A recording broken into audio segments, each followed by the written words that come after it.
رئيس حي باب الشعريه استاذ مصطفى عبد العزيز الزيات.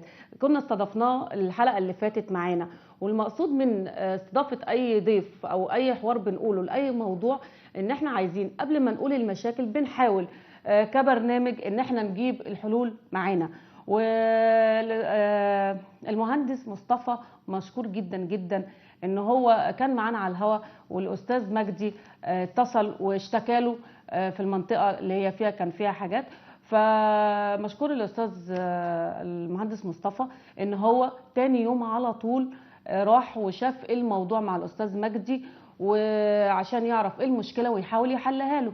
فدي حاجه طبعا ايجابيه جدا، وانبسطنا جدا من المهندس مصطفى، ونتمنى من كل رؤساء الاحياء واي حد ماسك منصب انه فعلا يتعامل مع كل المواطنين بهذا الاسلوب، يتعامل معاه مباشر، مش لازم يخش من هنا لهنا لهنا. يعني مش لازم اخش من الموظف، يعني اخلي المواطن يخش من الموظف لده لده لده، اللي احنا بمعنى اصح متعودين عليه دايما، اللي بنسميه الروتين بين المكاتب ودوخة كل مواطن عشان يوصل للحاجة اللي هو عايزها. فالأستاذ مصطفى مشكور إن هو بيحاول يلغي الموضوع ده وبيخلي الموضوع ما بينه وما بين المواطن على طول. فاحنا دلوقتي جايبين تقرير معانا مبسط جدا جدا مختصر، عشان بس نوري ان فعلا في بعض الناس بيراعوا ربنا وبيشوفوا شغلهم صح.